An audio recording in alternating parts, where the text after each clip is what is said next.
So we have 2 lectures and an exam, right? We'll kick the next exam's butt, right? At least you guys will, right? Yeah. People at home, we don't worry about them, do we? No. They don't want to come to the party? Hey, Emily, did we get the video online? Was it reasonably decent? Okay. So the How to Study video session was videotaped reasonably decent, and it's online. With the other videos, same link as other videos. So if you want to come see me, first time I ask you is, did you come to the session? If you say no, I'm going to say, go look at the video. And you got to hear that before I can help you.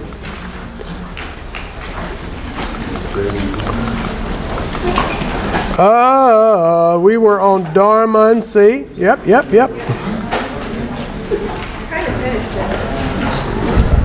We did get kind of deep into it. So, 2 kinds of dormancy as a recap.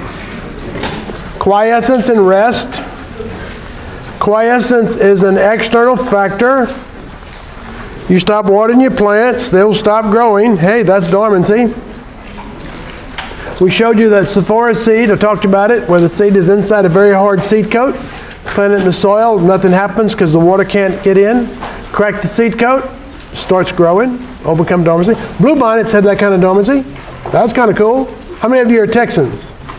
Every Texan should know that. Yeah. And what overcomes it? Remove the unfavorable factor, quite simply.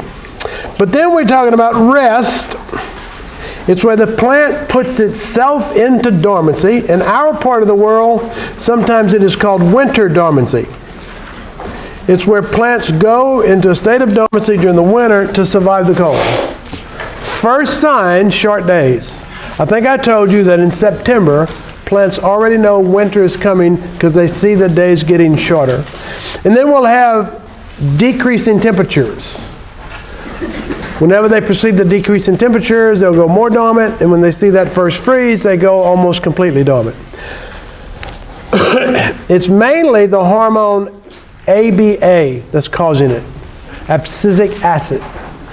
In the fall, in the short days, the abscisic acid content goes up, triggers the plants into dormancy. It gets high enough to where it will cause all of the leaf drop of deciduous trees. And then plants won't regrow into the spring until the ABA goes away. How in the world would plants know when the spring is here? Like in my backyard, I think I told you, the elms, the crataegus have already flowered, little white flowers. And now the flowers dropped and now the leaves are coming out. So it's starting to grow. The elm trees are in full bloom all over the county. You don't see them because they don't have flower petals. But I noticed driving up next to Olson Field, the redbuds are flowering. So those are plants that are already coming out of dormancy. They're plants that can take a light frost. So even if we get another frost, they can tolerate it. Remember I showed you the peach blossoms with the ice on them? Some plants' flowers can take a light frost. Those are the ones that are starting to open now. And then we have some that can't take any cold. They're going to open up later in March. About the last tree to start growing is pecan trees. You know, I can look in the woods, and by seeing what trees are starting to break out of dormancy and make leaves, I can identify most of them, you know? So I know the elms are flowering. I know the redbud, the dogwood, the crataegus are flowering. The next plants that will start flowering will be the oaks as a group, and then the maples as a group. And then the last ones to come out are the bald cypress and the pecan trees. And they come out the same time every year. Not the same calendar date, but the same how warm or cold it is date. How in the world do they know? Sun. Huh? The sun, the sun. Helps. Well, the sun, you would think so, except they don't have any leaves, so they're blind. Plants perceive light with their leaves. All the deciduous trees have no leaves, so it can't be light. Doesn't the cold weather break down the abscisic acid over the course of winter? It does. The cold weather gradually breaks down abscisic acid, and when enough is broken down, then the plants start growing. How in the world would the plant know when it's cold to start breaking down abscisic acid, and how long would it take? Well, for each plant, they know that. We don't know how, but plants can calculate how long they're exposed to cold during the winter. Okay? Now, the temperature range they measure is 32 degrees to 45 degrees Fahrenheit. They know how long during the winter they spend between 32 and 45. We don't know how they do it, but they do it. And as long as they're in that temperature range, the abscisic acid starts to constantly break down. And after they spend enough time in that temperature range, and the abscisic acid gets low enough, they know winter's over. So they'll grow the next time it gets warm. That 80-degree Friday we had a while back freaked some plants out. A lot of them said, holy cow, it's here now. And we have some plants actually opening up a little bit earlier because they've satisfied their ABA decrease requirement. If I took a clock connected to a thermometer and the clock only ticked when the temperature was between 32 and 45, then I would know how much time every winter we spend in that temperature range. As it turns out, that is incredibly consistent from year to year. No matter how hot or cold your winter is, on average, we get about the same number of hours in that temperature range every winter time. Plants measure that. And when they've accumulated enough hours in that temperature range, they start opening their buds, decreasing their ABA, and starting to grow for the spring. How do plants know when winter is coming? Sun. Shorter days. Shorter days due to the sun. How do they know when spring is coming? When they've seen enough hours between 32 and 45. We call that plant satisfying its chilling requirement. Chilling is temperature above freezing, 32 to 45. Every plant has a required number of hours. How many hours do you think College Station has between 32 and 45?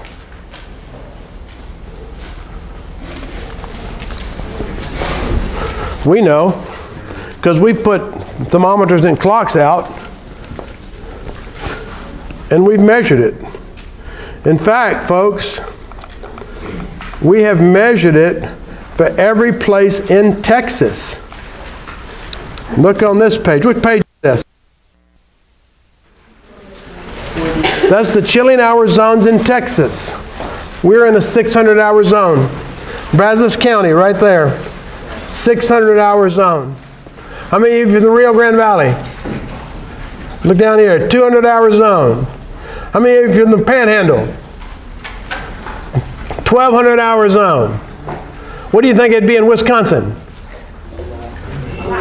How much? Give me a guess. Give me a number. If it's 1,200 in the Panhandle, how much on the border of Canada in Minnesota or Wisconsin? 5,000. 5,000. No, no, no. It's cold up there, but it's below 32. Those hours don't count. 2,800. 2,800? About 1,800. We know for every place in the United States of America what it is. And if I showed you the entire map, it'd be around 1,800 in the northern states. Because when it drops below 32, everything stops. So it doesn't count. Each plant has a certain number of hours it looks for. So if a plant is going to grow in Brazos County, it must be looking for 600 hours in order to wake up at the right time. And when it sees the 600 hours, it will start coming out of dormancy, and it will start growing when it gets warm enough. So the red buds are blooming. They're only flowers. Right now, next to Olson Field, the red buds are blooming by the railroad tracks, but only red flowers. They'll stay that way about a week. They'll be pollinated and the flowers will fall off. then the leaves will start growing. So the flower buds have broken bud and started growing. The vegetative buds that have the leaves in them are still dormant. They're going to open up in 1 to 2 weeks. Which has the longest chilling requirement? Flower buds or vegetative buds? Which needs to see the longer amount of cold? Vegetative buds. And flower buds are shorter. That's why they flower first, grow second. Why would the redbud, the dogwood, in East Texas, the rhododendrons, why would they flower first, make leaves later? You can drive through the county now, on the side of the road, look through the trees, and you can pick out red buds and dogwood, especially in East Texas, blooming like crazy. You can see them easily right now. In the summertime, you will never notice them. They're small plants covered up by the other leaves. Why would the flower buds open first, vegetative buds second? Hey, hey, I'm blooming over here. Hey, bees. Hey, oh yeah, you see me. Come on, come on. Come on, pollinate me, babe. Pollinating organisms so they can be seen. If the leaves came out first in the flower buds, it'd be hit or miss.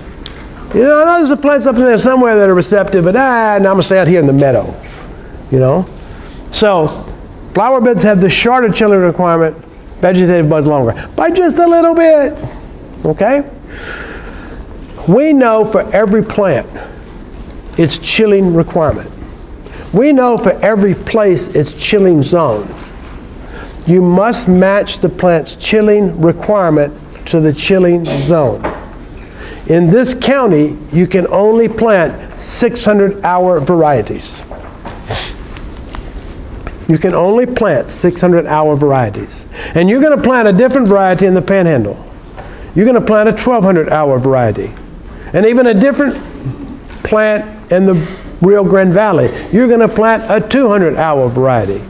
You must match the chilling requirement of the plant to the chilling zone. And we know that. If you go to the garden center right now and they're selling you fruit trees, and this is really important in fruit trees, they will only sell you plants adapted to your zone. It's very likely they will have a label and it will tell you its chilling requirement.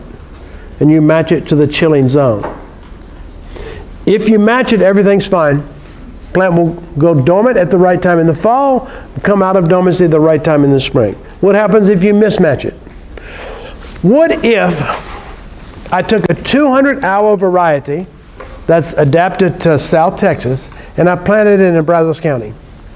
It's looking for 200 hours. As soon as it sees 200 hours, it says to itself, hey, winter's over, next warm spell, flower buds, we busting it, babe.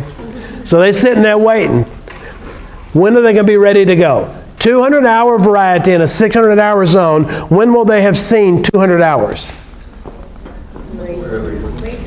About Christmas.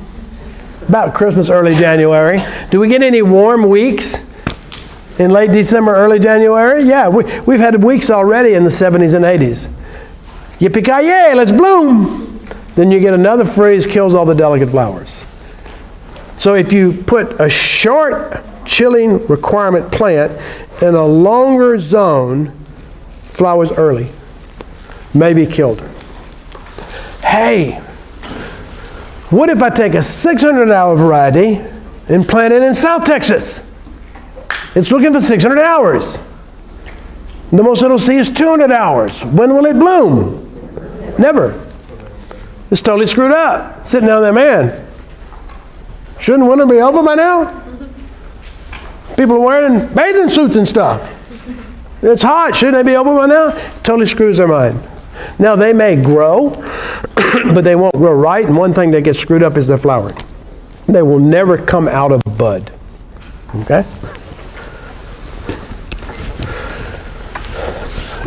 I have a table of peaches and other kinds of fruit trees, and the different varieties with their chilling hour requirement. So here's Early Grande. Developed by a Texas A&M peach breeder, by the way, Early Grande. 250-hour requirement plant. And what's the chilling zone in the Rio Grande Valley? 200. Close enough. As long as you're within 100, you'll be okay. Okay? Which variety would be adapted to Brazos County? June Gold. And the Panhandle? Oh, we don't really have one. Okay then, Amarilla. The lower part of the Panhandle. You know? Right here. Isn't that about where Amarillo is? No? Where's Amarillo? Amarillo's like right at 1200. Oh, it's right here? That's like Lubbock. Oh, it's like Lubbock? That's, yeah. Okay, so what could we plant in Lubbock? Cotton. That's true. But what peach could we plant in Lubbock? Red Haven. Okay? And we have 1,200-hour varieties. We have 1,400-hour varieties as you go north. For every flowering fruit tree, we know this. Okay? If you don't do it right, they won't flower at the right time. So I have a table down here, a complete matrix of every possibility. Let's take June Gold. 650-hour variety. Let's plant it in College Station, which is a 600-hour zone. That's within 100. It's going to be okay. If I plant it in Brownsville, which is a 200-hour zone, it's going to flower late, if at all. It may eventually come out of dormants and grow vegetatively as a nice little tree, but you'll never have peaches. No good. If I plant it in Lubbock,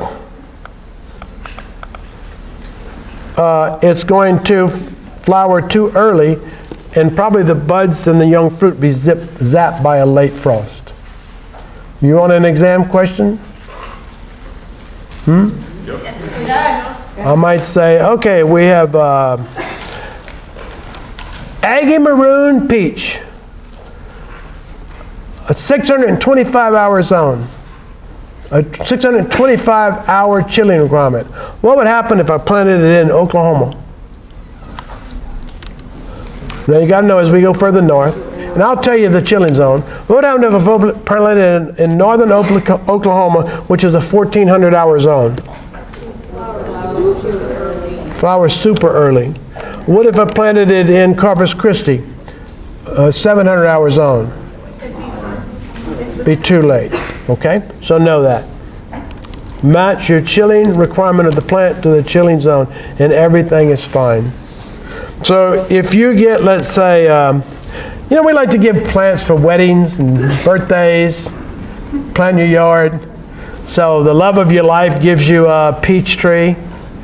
You know, should be giving you red roses, but instead they give you a peach tree. You plant it in your backyard, and you went and bought it from a local nursery, so they're selling you the right plant right there. And then you get a job in Wisconsin, and you say, I need to take that peach tree with me. And you dig it and bring it with you. What's going to happen when you put that 650-hour variety in Wisconsin, which is a 16-hour zone? Die. Plants in nature aren't moved around like that. Every plant native in every part of the world is adapted to its chilling zone. We can only transplant and move within the chilling zone. When we breed new plants, we test them for what their chilling zone is. We have a peach breeder. He makes all his crosses, and then he determines, by putting them out in nature, the chilling hour zone of each of his crosses. And if they have a real low chilling requirement, they know what part of the state I can market it to. Ain't that something? You can find red buds in northern Oklahoma in nature. What do you think their chilling requirement is? A red bud growing naturally in northern Oklahoma. What do you think its chilling requirement is? It's going to be over 1,000. If you dig it out of nature and bring it down here and plant it, what's going to happen? It's going to screw up. Okay, that's cool stuff, isn't it?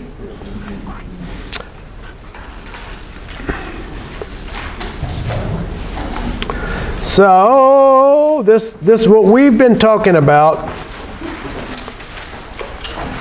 is the chilling requirement of temperate trees and shrubs. Either those found naturally in nature or those that you go to the garden center and buy. And we're talking about the plant growing with its vegetative buds coming out first, flower buds first, vegetative second. The flower buds come out first because they have a slightly shorter chilling requirement. Come out about a week earlier. Hey, I need some bees over here. You know, need a date. Any blind date will do. It also applies to bulbs that are from the colder parts of the world. For example, tulips. Where are tulips native to? Holland. What's the temperature in Holland? They have long winters, short winters? Freaking cold, man. So tulips native to Holland, they bloom at the right time in the spring based on the same phenomenon. The tulip bulbs have to be matched to the chilling zone. Yet we can take any of those tulips and plant them in Texas. And they will do fine as long as we give them the proper chilling requirement. And if we planted them outside and they have a real low chilling requirement, they'll bloom naturally. But what if I have a bulb that has a very high chilling requirement and I want it to grow in Texas? Well, we store it in the cold. We take the bulb, we put it in the refrigerator. All our refrigerators are set to be in the mid-30s. We take the bulbs, we put them in the refrigerator, we leave them in there 6 weeks.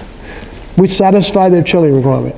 Then we plant them. If you went to the store right now and bought bulbs, planted them today, nothing would happen. They would sit in the ground. If you bought them a month ago, put them in your refrigerator, then put them in the ground, they would actually flower. Or if you planted them in November and let nature chill them, they would flower. So flowering bulbs, you either plant them in the fall, let nature chill them, and they flower in the spring, or you chill them yourself. Buy them in November, put them in your refrigerator, take them out in December, put them in the ground, and they'll flower at the right time in spring.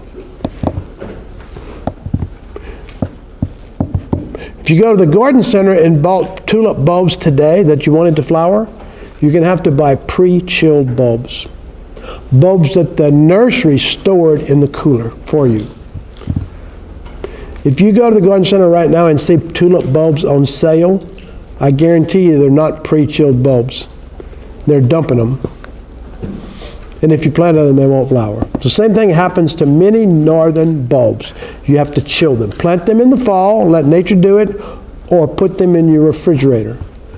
Preferably your vegetable crisper. In a plastic bag, that'd be fine. It's called cold storage or bulb chilling. Don't put them in the freezer, it's too cold. And the same thing applies to seeds. Many plants drop their seeds in the fall, especially like oak trees. Oak trees, maple, redbud, they all drop their seeds in the fall. And they don't germinate. Because if they germinated in the fall, the little bitty seedlings would have to try to survive a winter, and the chances are pretty slim. So as soon as the seeds fall from the tree, they are already dormant. When they drop from the tree in the fall, they are already dried out and dormant. And they will not germinate until they see sufficient chilling. So, same thing with seeds. If you have a temperate tree seeds.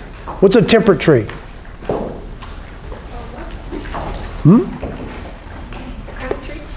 Temperate. Where would you find temperate trees growing? In the temperate climatic zone. Are we in the temperate climatic zone? Yeah. What does that mean? That's an area with winters and summers. If you have a temperate tree, a plant that grows in the temperate climatic zone, and it must survive winters, if it drops its seeds in the fall, they will always drop dormant. And they have to see the cold of winter before they germinate in the spring. Or you can take the seeds, put them in the refrigerator. Now with seeds, they have to be moist. You can't put dry seeds in the refrigerator. Nothing will happen. Why? What would happen if you put dry seeds in the refrigerator? Why would nothing happen? They're quiescent because they're dry. So you have to put them in the refrigerator in moist soil, moist peat moss, moist potting soil. Leave them in there 4 to 6 weeks. Take them out, plant them, they'll germinate right away. Cool? So I have elm trees in my backyard. Every spring, I have elm seedlings germinating all over the place. Every spring, I have elm tree seeds germinating all over the place. Now I tell you, my elms are blooming right now. When did the elm seeds drop that are germinating this spring? No, the elms are blooming now. The seeds are going to be falling off the elms in about 2 weeks. Elm seedlings will start germinating like crazy in a couple of weeks. For the elm seeds that germinate this spring, when do they fall off the plant?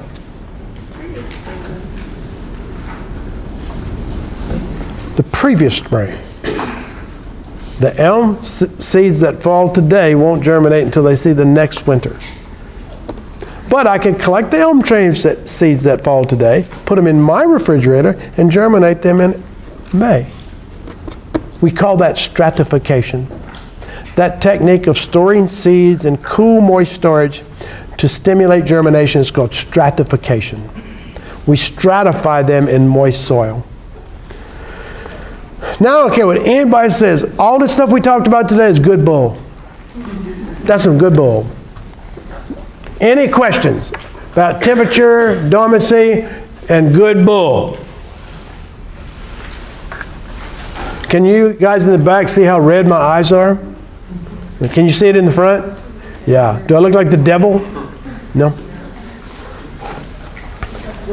I'm not scaring you then, right? For the bulbs, if you planted... Oh, yeah? For the bulbs, if you planted the tulips the next year... Oh, that's a really good question. If you planted the bulbs today, would they germinate next spring? Very good question. And the answer is unequivocally no. Why?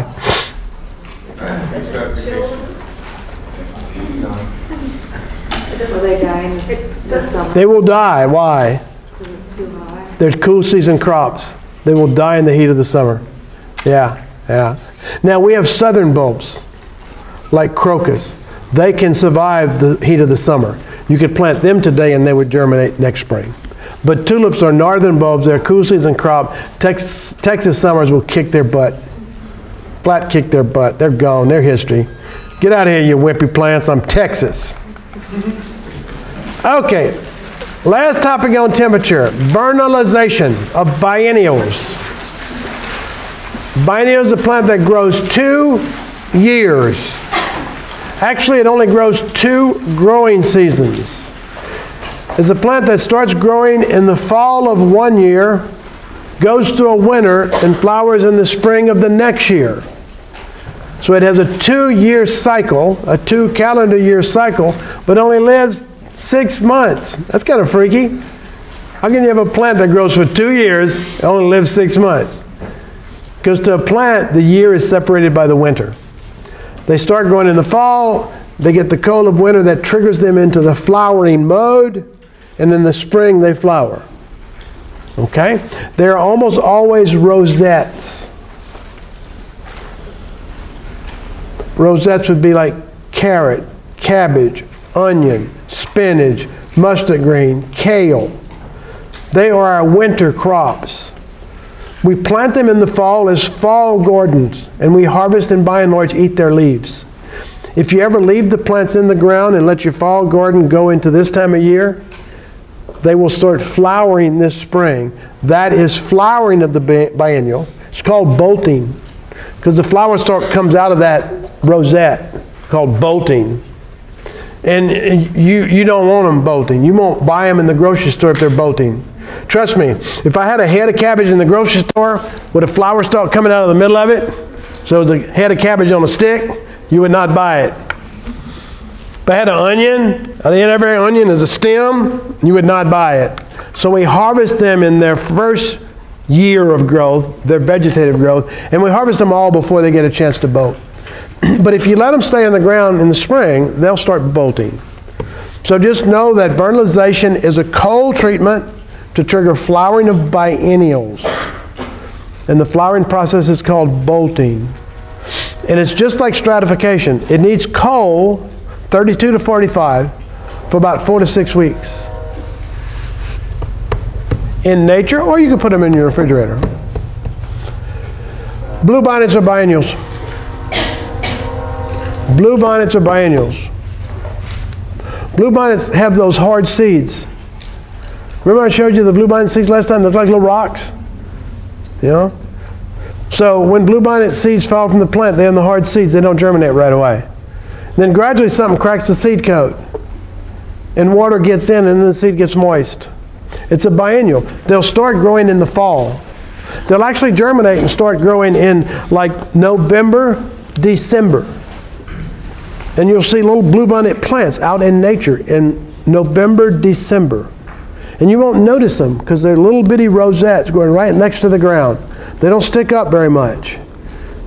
Bluebonnets have a leaf like a clover. If you start watching really close, where you know bluebonnets have been in the past, you will see the little plants. They grow vegetatively, just as little plants, and they go through the winter. And by now they've seen all of their winter. When it gets warm, they're going to start blooming. And the flower stalk, the bluebonnet stalk, will come out of that rosette. They have to see the cold of winter to germinate. So if you wanted bluebonnets in your yard today, when would you plant them? In the fall. Which fall? Every fall. Some of them will come up that year, some of them will come up the next year. If you planted seeds once, you'll have bluebonnets coming up every spring for about 5 years. The ones that had their seed coats damaged come up the first year. Then those that get their seed coats broken down after 1 year, they'll come up the next year. Some of them are deep in the soil. It takes a while to break their seed coats. They might come up 5 years later. So people will buy sandy soil to put in their yard. And they might buy it from an area that has naturally occurring bluebonnets. And in the sandy soil comes bluebonnet seeds. And they'll put that sandy soil in their backyard as topsoil, and bluebonnets come up. Oh, I got bluebonnets! And then every year, fewer come up. Then fewer come up. Then none of them come up. And they say, what happened to my bluebonnets? Well, you only have the bluebonnets that came up from the first soil. Well, why didn't every year the bluebonnet seeds shed and come up the next year? And the answer usually is because you cut your grass too fast. As soon as bluebonnets are finished flowering, people cut their grass. They cut off the seed stalks before they set seed. So if you want perennial bluebonnets in your yard, you have to let them grow until you see the seed pods bust open and the seeds fall out. So you can't cut your grass for another 4 to 6 weeks. I like that. My wife has some bluebonnets in the backyard. I have a good reason this time of year to not cut the grass. You know, and she has a tolerance for having long grass in the spring because she knows she has to let her bluebonnets flower then seed. So that's cool. I'm going to be cutting grass for another month. I love it. You know? But that's what you need to do if you want bluebonnets. That's some really good bull. That's Texas bull right there. Right? Some things are American. Bluebonnets are Texan, man. That's Texas American. Yeah, don't mess with my bluebonnets. So know the definition of vernalization and bolting. You don't need to know that. Yay. That's just a little bitty. Yay. Yeah, yay. I'm happy with yay. Oh, you don't need to know that either. Sight of perception. Yay. Yay. You guys are so trainable. You know how I know you're trainable? How many of y'all went to fish camp? Yeah, y'all trainable. Fish camp is nothing more than brainwashing, man. I love it. But it's brainwashing. What's the next topic? It's light, right? Properties of light. Light, yeah. Thought so. So we're going to have today and next lecture on light, then we're going to give you a little quiz. Turn to page 50. Whole bunch of this stuff we covered. So I'll briefly go over it, but it won't be on the next exam because we already covered it. 3 ways to transfer energy on this planet, in this universe: conduction, convection, radiation. Radiation is what you call light. Visible radiation is what you call light. Tell me other forms of radiation other than visible light. Infrared radiation, ultraviolet radiation,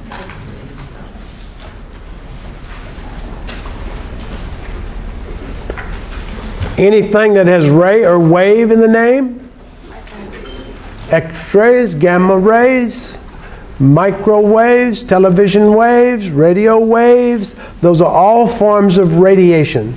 Electromagnetic energy flowing through space in a wave-like fashion.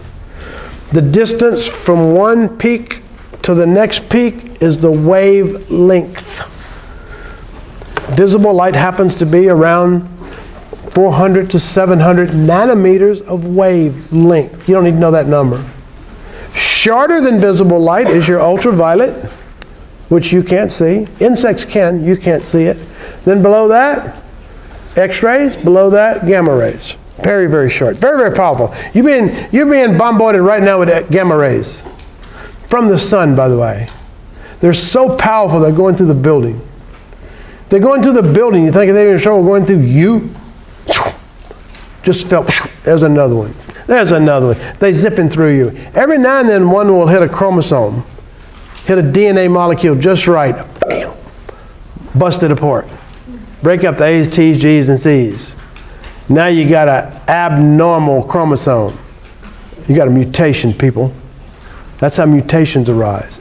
X-rays and gamma rays especially, but even some ultraviolet light. It's very energetic light that if something absorbs it, it might make it hotter or it might just blow it up.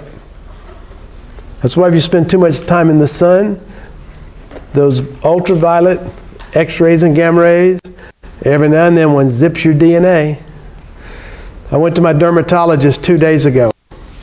She zapped me all over my body. She really zapped me up here.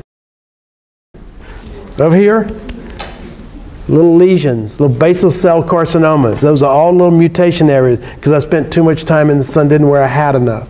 And now that I'm bald, I have no protection. She's up there, what's she zapping me with? She's freezing a man. And every time she does, it stings, right?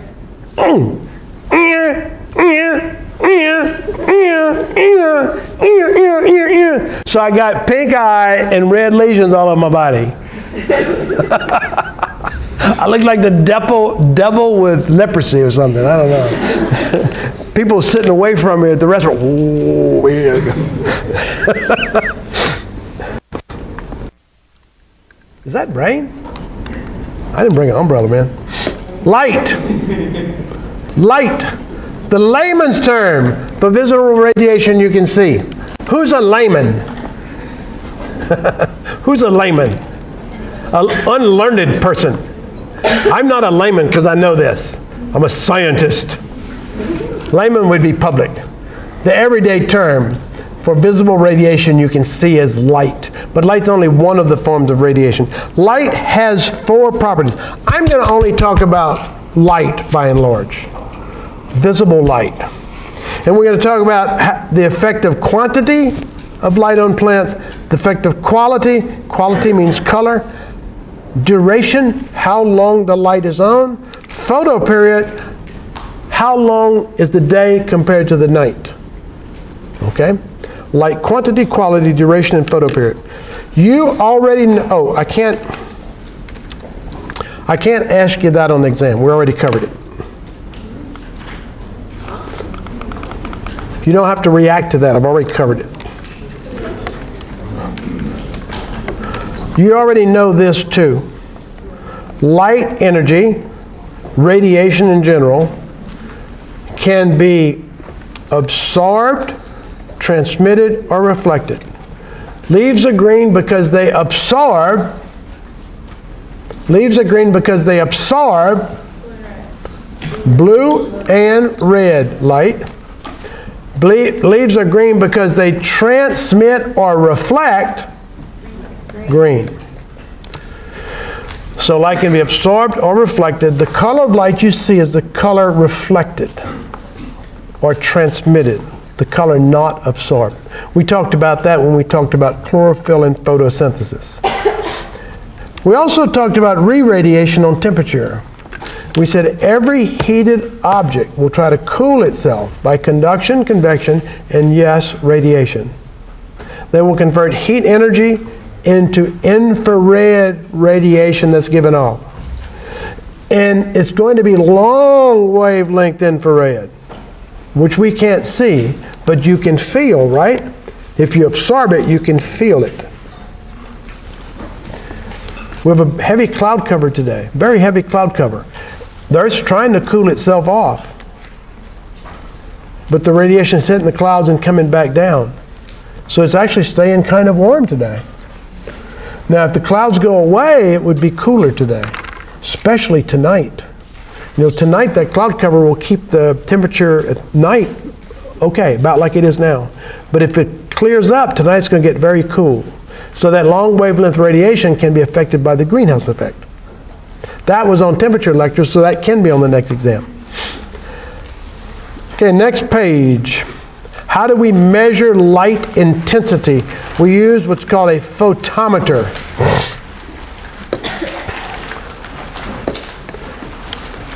Common name for a photometer is a light meter.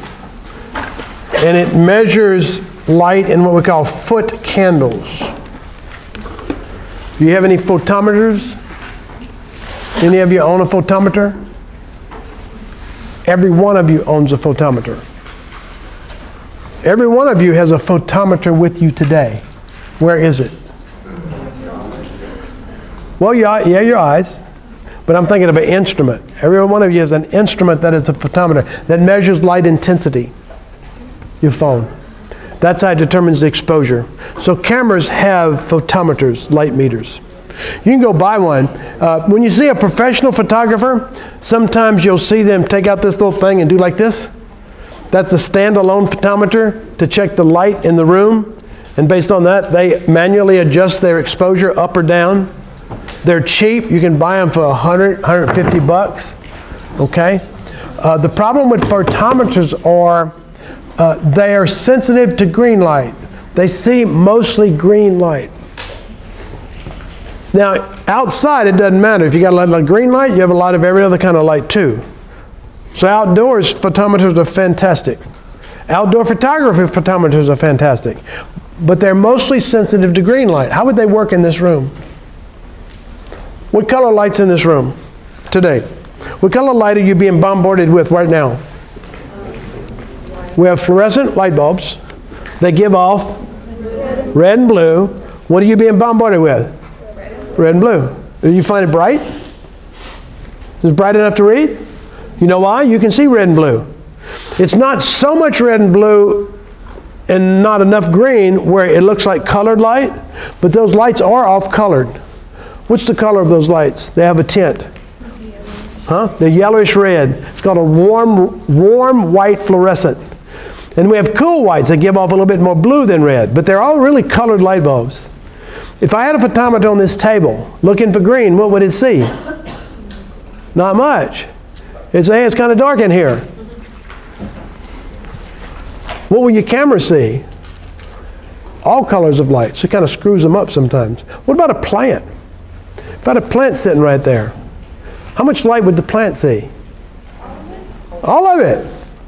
Yet your light meter says it's dark in here. So photometers are good and cheap and used all the time, but they're not really that great for indoor. The light meter we use for indoor is called a quantum sensor. Quantum sensor. Oh my, it already sounds technical. Quantum sensor. Light meter. No, quantum sensor. They measure absolute light. They measure all colors, irrespective of the color. They are incredibly accurate. Just know, the quantum sensor is the most accurate light meter. If you need to professionally measure light intensity, you buy a quantum sensor. It measures quanta. Yes. Light meter is good to use. A little tricky inside. They're cheap. Quantum sensor. Best light meter. You don't need to know that. Don't need to know that.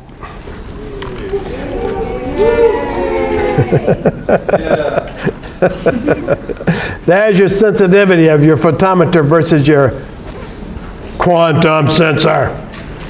Photometer is mostly sensitive to green. Quantum sensor, pretty near flat. Okay, effect of light quantity. Now what is quantity? What is light quantity? Amount or brightness. Effect of light amount or light brightness on plants. Some of these we've covered. So let's review them.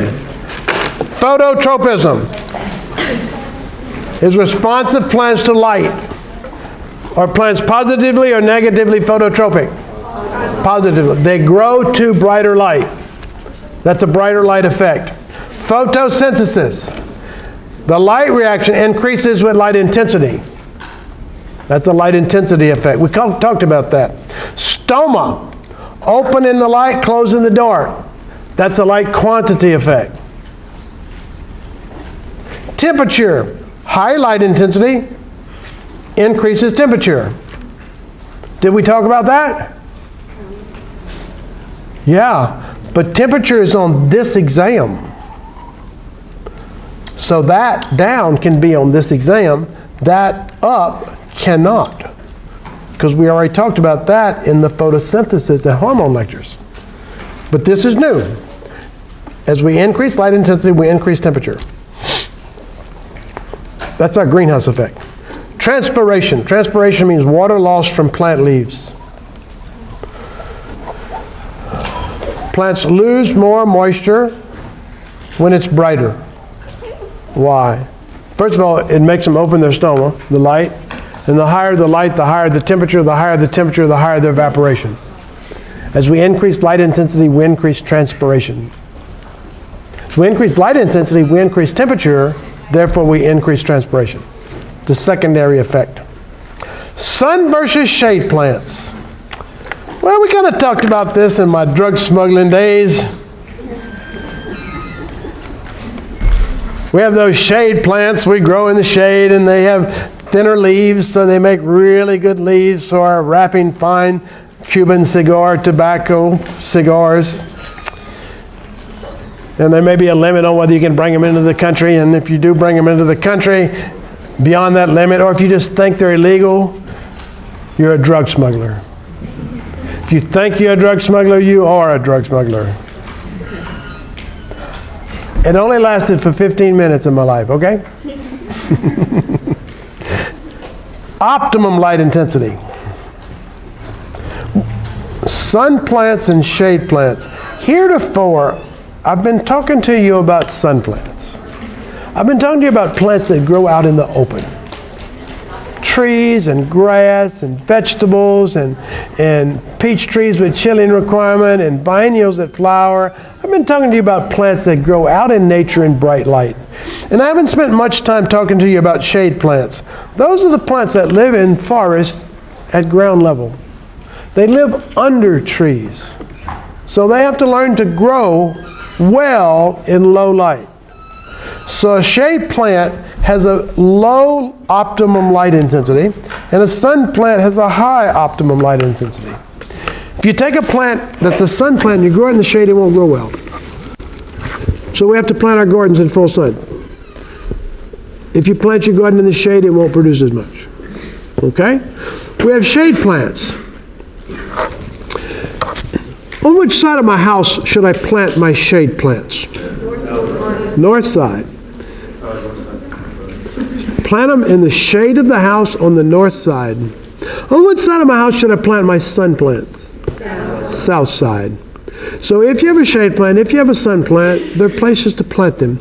So could I plant shade plants in my yard under trees? Yeah. Could I plant sun plants in my yard under trees? No.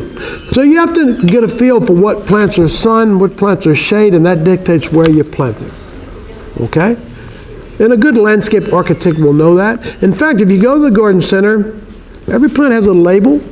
They very likely will tell you on that label if they are shade tolerant. If they say a plant is shade tolerant, they're really telling you this is a shade plant. Or they'll put on the label something like requires full sun. That means that's a sun plant. Okay? And we have to always be aware of that when we plant things. All of our gardens, all of our field crops are sun plants. They have to be grown in full sun. So we have two kinds of grasses on this campus. I think I asked if we any turf majors, and we have none. Any turf majors? No? Okay, does anybody know the two kinds of grasses that we have on the A&M campus growing naturally? Rye is the winter grass, so that grows in the summertime. Bermuda and we have a few zoysia here and there. And the main one, Bermuda and the lawns around town, Bermuda or St. Augustine. That's the two main grasses in the south on this campus and yards. Bermuda grass, St. Augustine grass. Bermuda grass is a sun plant. Cannot grow in the shade. St. Augustine is a shade plant. It can grow in the shade. I want you to watch when you're walking across campus this spring, after the grass starts growing, and find a place where it's solid lawn, solid turf, but there's some trees. If you go look, you will see under the tree is St. Augustine.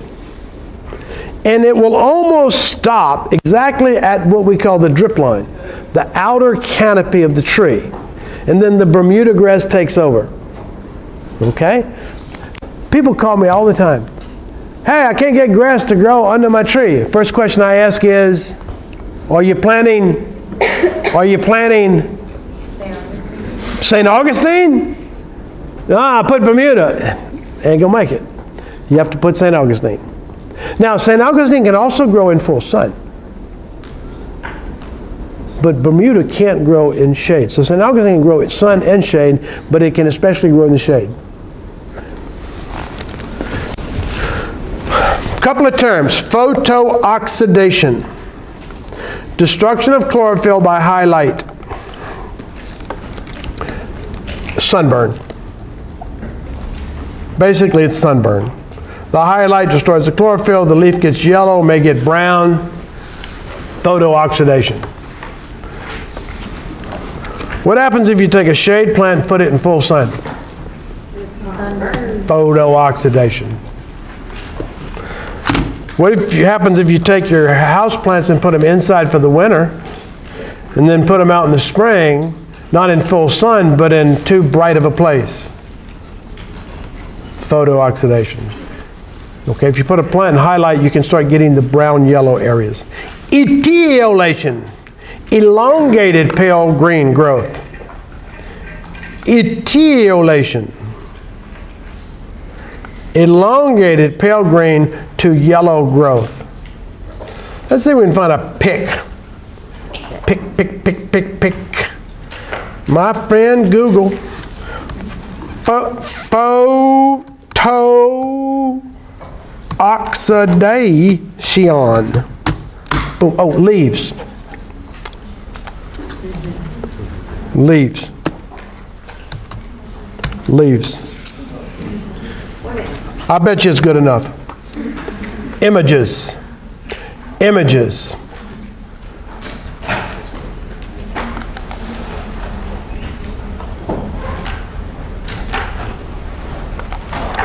Plant. Leaves. I didn't say graphs.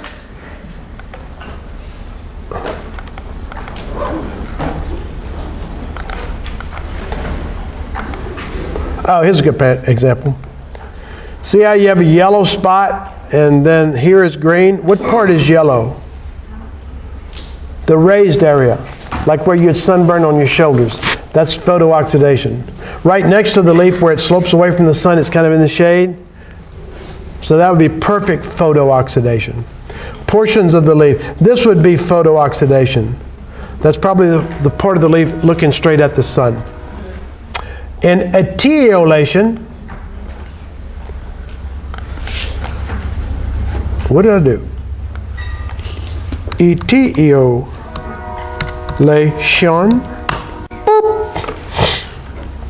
You pick up a board, and underneath the board you see some yellow grass. You ever do that? That's etiolation. Pale green to yellow, but it's going to be long and spindly. Too low a light. Photooxidation, too bright of a light. That's some good etiolation. When you bring your plants inside your house and they get long and spindly, if you try to germinate bean seeds inside your house, you get that.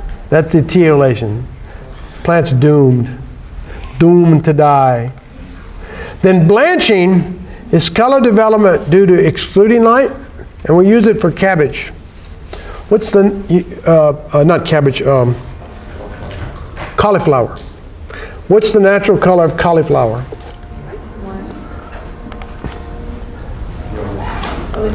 Let's see if we can find it. Natural color cauliflower.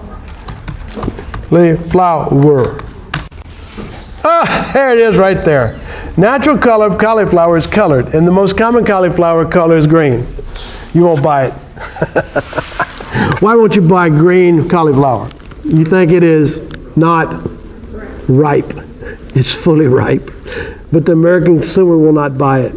So what cauliflower growers had to do in the days of old was when their cauliflower was starting to make the cauliflower head, sometimes called the cord, the curd, blanching cauliflower. They have to take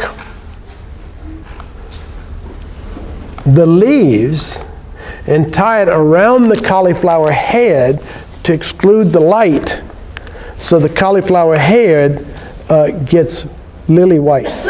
It's like etiolation, but it doesn't elongate. Okay, it's like putting a board over it. So we have to blanch cauliflower. Now we have some naturally blanched cauliflower, but if you plant an old variety and you get green cauliflower, you need to blanch it. Tie the leaves around it. So that's called blanching. Okay? You're a very picky consumer. Huh? Do I? Can you buy purple cauliflower? Yeah. You won't see it very often because you won't buy it.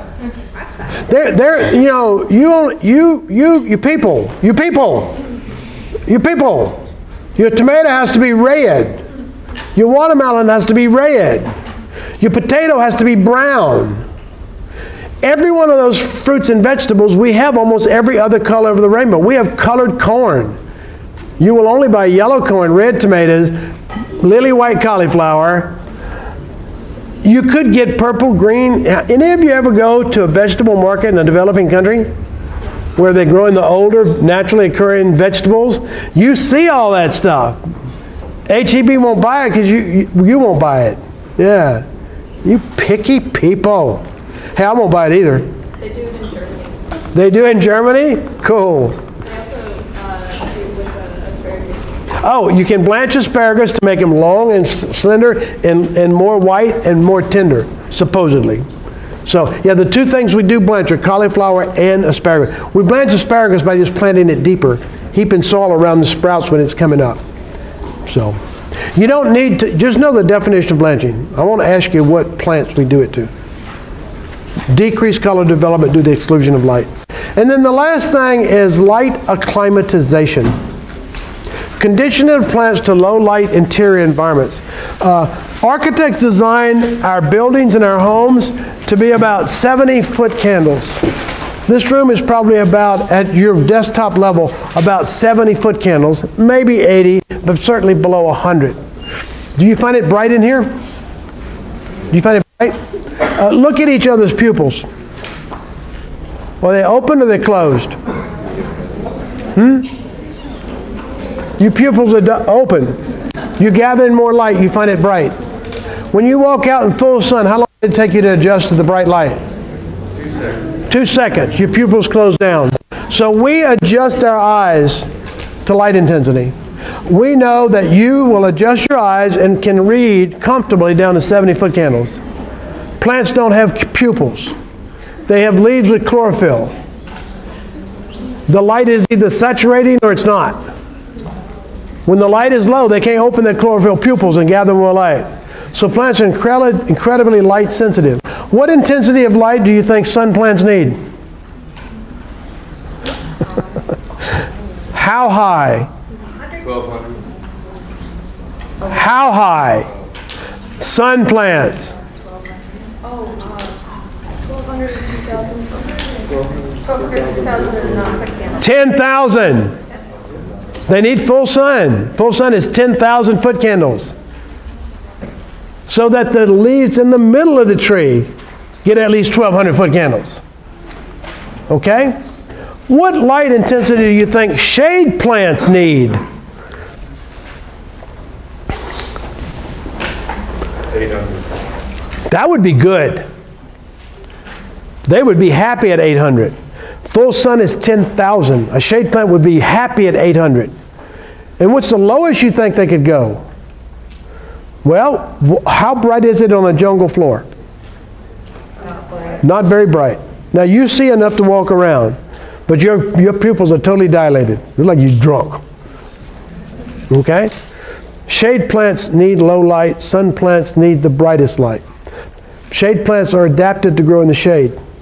They're adapted to gather more of that light and use it efficiently to have enough photosynthesis, but they also don't grow very fast. Sun plants must have bright light if they're going to grow. You put them in the shade, they die out. In fact, if I went into a forest and planted a garden in a forest, the shade plants would outgrow the sun plants. The garden would die. If I took the shade plants and put them in the middle of a cornfield, the cornfield's going to outgrow the shade plants. In fact, the shade plants will die. Too bright or too low. Okay? But in our interior environments, light is always low. Even in the brightest of lobbies, like in the Kleberg lobby, that's a very bright lobby. It has skylights and HID lights. It's only maybe 100, 150 foot candles. As light intensity goes, that lobby is very dark. Outside is 10,000. That lobby is probably about 1,000. It's 10% of sunlight. But there's shade plants growing in there, doing well. But there's some trees in there too. What kind of tree we have in that lobby? We have some trees planted in there. What's the tree? And every tree is a sun plant. That's why it's a tree. It gets its head up in the full sun. What kind of trees we have in that lobby? Nobody knows? Ficus. Ficus trees. And in the jungle, ficus is the big dominant tree. One of the most common dominant trees in the jungle. They can get 100 feet tall. But they're living in that lobby. They're not growing very fast, but they're living. Well, how come they're living? Why aren't they dying? Well, ficus, when it was young, was a seedling on the forest floor. And it had to be adapted to low light just to survive. So it started growing real slow, got bigger, got bigger, got bigger, got bigger. The tree next to it fell down and collapsed. Oh, a big old bunch of sunlight came in and created a hole, and it grew to the hole and got really tall, tall, tall, tall. And then it became one of the dominant trees. Every tree, when it was young, had to start out as a shade plant to survive. And then as it gradually got bigger, it became a sun plant. The reason why ficus are growing in that lobby is we grew them in the shade. The nursery that grew them in the shade, so they grew them to be shade plants so they would survive in the lobby. That's what we call light acclimatization. Taking plants, usually tropical plants, growing them in the shade to adjust them to growth at low light intensity, so when we put them inside, they grow well. So this plant, give me the kinds of plants you have. We have, not inside my house, but we have a lemon tree. No, got to be inside your house. Coleus, Anthurium, both of them short plants adapted to the shade. Huh? ZZ? I don't know what that is. You know another name for it? Oh, okay. I still don't know it. It's a shade plant. I'm not really sure how to pronounce it. Huh? Dracaena? Yeah. Shade plant. Plectranthus, shade plant.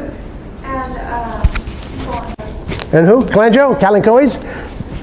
Sun plant that can tolerate shade. You have in your house mostly shade plants or sun plants that easily tolerate shade. Any of you have any, we have ficus in the lobby. Any oak trees? Anybody have an oak tree in the house? It can't adapt to shade, okay?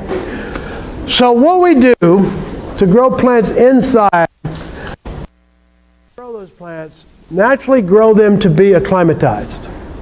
And they select plants that have the ability to spend part of their life in the shade.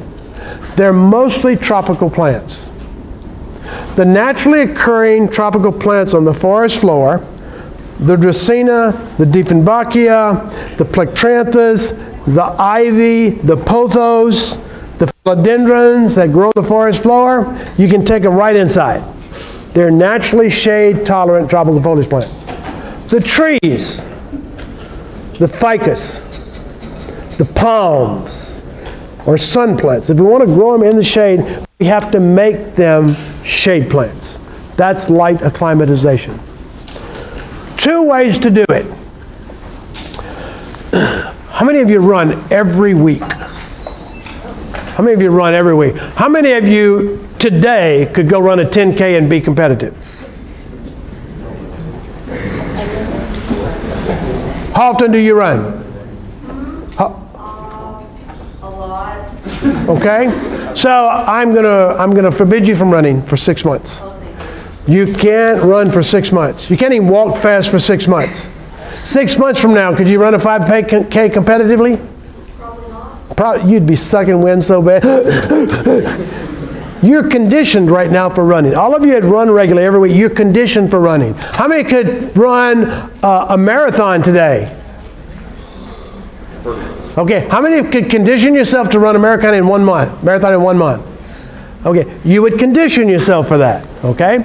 We can do the same thing with plants. If we expose them to low light, we can condition them to low light. So we have two ways to do it.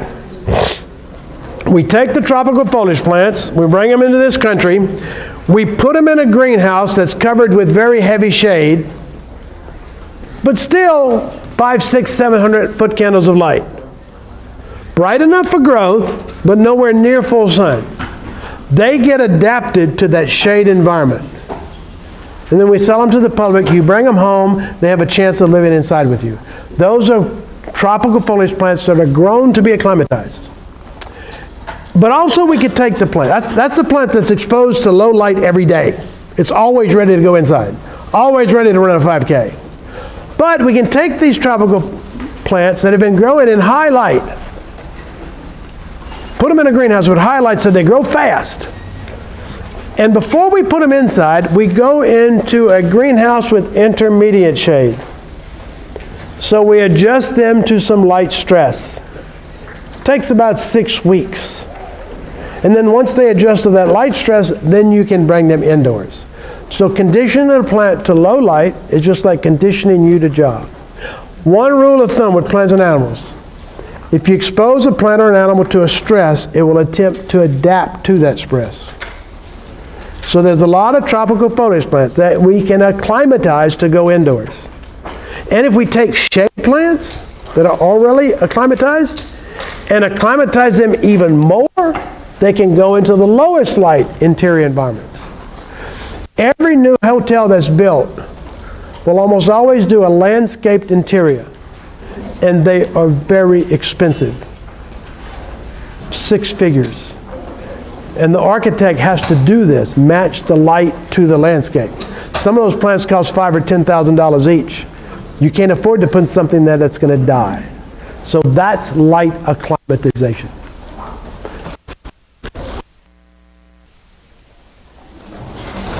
Bye.